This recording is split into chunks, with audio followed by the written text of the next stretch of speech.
Selamat siang, saya Erlita dari kelas 5A dengan NPM 18 10 63 10 50 168. Di sini saya akan menyampaikan rancangan penelitian yang sudah saya.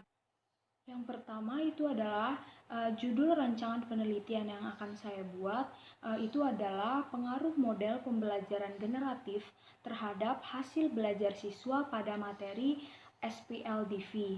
Tujuan dari rancangan penelitian ini adalah untuk membuktikan apakah model pembelajaran generatif ini mampu meningkatkan hasil belajar siswa pada pembelajaran SPLDV.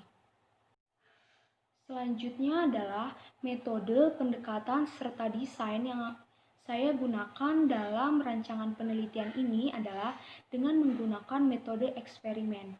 Karena saya ingin melihat apakah model pembelajaran generatif ini dapat meningkatkan hasil belajar siswa pada materi SPLDV.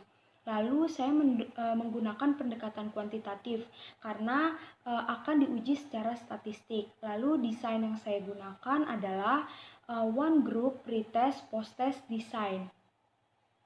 Di mana desain yang saya gunakan ini adalah one group pretest post-test design menggunakan satu kelas kontrol, yaitu menggunakan kelas 8 SMP. Nah, saat diberikan pretest serta post-test, kedua hasil pretest dan post-test itu akan digabungkan dan dilihat selisihnya. Apakah model pembelajaran generatif ini mampu meningkatkan hasil belajar siswa dalam pembelajaran SPLDV. Selanjutnya adalah variabel yang akan diteliti dalam rancangan penelitian ini adalah hasil belajar siswa dalam materi SPLDV dengan model pembelajaran generatif, di mana yang menjadi variabel bebasnya adalah model pembelajaran generatif serta variabel terikatnya adalah hasil belajar siswa. Selanjutnya adalah yang menjadi latar belakang permasalahan ini adalah matematika merupakan pembelajaran yang sudah diterima oleh siswa dari tingkat yang paling dasar sampai ke tingkat yang paling tinggi. Banyak sekali peran matematika di dalam kehidupan sosial. Namun nyatanya masih banyak siswa yang tidak menyukai pembelajaran matematika ini. Dapat kita lihat dari hasil belajar siswa. Rendahnya hasil belajar siswa pada materi matematika ini dipengaruhi oleh banyak faktor. Salah satunya adalah faktor guru yang terlalu mendominasi di dalam kelas, sehingga kurangnya siswa mengeksplor. Maka siswa ini sebagai kelompok yang pasif, yang hanya mendengarkan, mengerjakan, dan menelan apa yang guru sampaikan.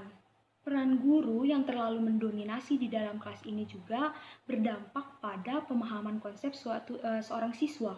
Kenapa? Karena kurangnya guru mengkonstruksikan pengalaman, pengetahuan yang sebelumnya diterima oleh siswa pada materi yang akan diajarkan saat ini. Maka seringkali kita jumpai pemahaman konsep matematika yang dimiliki oleh siswa itu sangat kurang. Peserta didik sering lupa bahwa contohnya materi SPLDV ini ternyata memiliki keterkaitan pada materi sebelumnya yang sudah dipelajari. Seperti yang dikatakan oleh Ayu Putri Fajar, Kadirun Suhar, serta La'a Rapu pada tahun 2018 adalah tingkat kemampuan pemahaman konsep matematis siswa dalam materi SPLDV sebagian besar berada pada kategori rendah.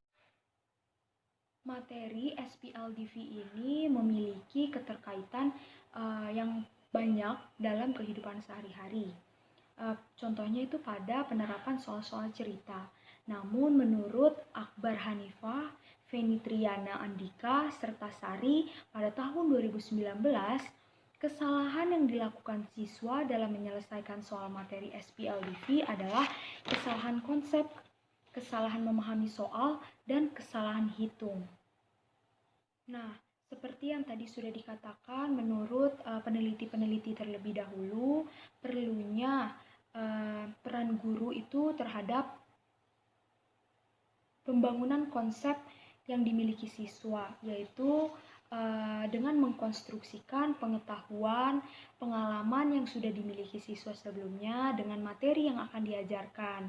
Karena konstruktivisme adalah salah satu filsafat pengetahuan yang menekankan bahwa pengetahuan kita adalah hasil konstruksi atau bentukan kita sendiri menurut von Glaserfeld dalam Suparno tahun 1997.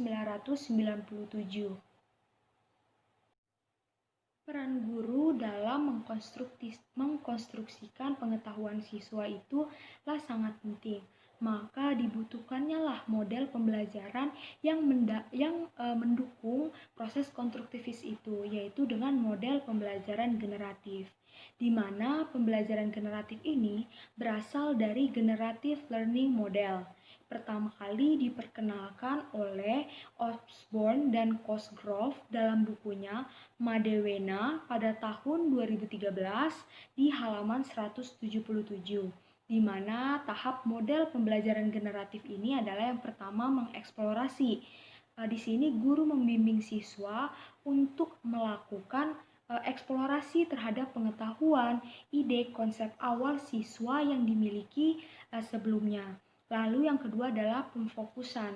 Pemfokusan ini merupakan tahap pengenalan konsep di mana siswa melakukan pengujian hipotesis melalui kegiatan laboratorium atau kegiatan lainnya. Guru bertugas sebagai fasilitator. Jadi, jika ada siswa yang kurang memahami, guru hanya mengarahkan siswa dan siswa itulah yang akan mengembangkannya sendiri. Lalu yang ketiga adalah tantangan. Siswa berlatih untuk berani mengeluarkan ide, kritik, berdebat, menghargai pendapat teman. Di sini guru berperan sebagai moderator dan fasilitator. Dan yang terakhir adalah penerapan konsep. Pada tahap ini, siswa diajak untuk menyelesaikan masalah dengan mengaplikasikan konsep barunya pada hal-hal praktis dalam kehidupan sehari-hari. Nah, diharapkan dengan model pembelajaran generatif ini dapat meningkatkan hasil belajar siswa pada materi SPLDV. Empiris yang dapat saya lampirkan adalah sesuai dengan pengalaman saya, di mana pada saat saya mengerjakan soal-soal SPLDV, seringkali saya melakukan kesalahan dalam operasi hitung aljabar. Maka diperlukannya lah guru untuk mengingatkan kembali tentang materi-materi operasi aljabar pada saat ingin mengerjakan SPLDV. Lalu yang kedua adalah kesalahan dalam pemahaman soal serta keliru dalam penerapan konsep-konsep yang berkaitan dengan SPLDV, seperti pemahaman garis yang berhimpit, berpotongan, serta tidak dapat menuliskan himpunan penyelesaian dalam suatu sistem persamaan linear dua variabel. Nah, sekian rancangan penelitian yang sudah saya buat. Mohon maaf bila ada kekurangan dalam tahap demi tahap yang sudah dilakukan. Terima kasih.